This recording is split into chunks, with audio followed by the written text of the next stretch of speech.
كان يا مكان في يوم من الأيام ظهر كتاب سحري عجيب في حديقة إياد وميان، ومعاهم أختهم الصغيرة ليان. ومن ساعتها بدأوا رحلات سحرية علشان يبقوا من الأبطال الصغار. يلا بينا نبدأ الحكاية. في يوم مش عادي فتحوا كتاب سحري في الجنينة، وفجأة اتسحبوا جواه لعالم كله نور، بس قدامهم باب مقفول. ورا الباب سر كبير. شافوا راجل كبير مش قادر يشيل. إياد جري وساعده، وليان سقفت بحماس، والراجل قاله اللي بيحترم الكبير بيعيش في النور.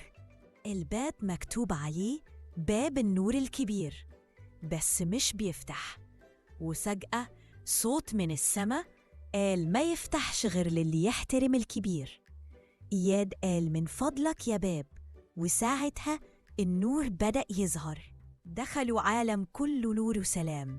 ست كبيرة نادت ليان وهي بسرعة راحت تساعدها، وساعتها خدت معاهم نجمة دهب وقالت اللي بيحترم الكبير يستحق النور الكبير. رجعوا تاني للجنينة ومعاهم نجمتهم الذهبية.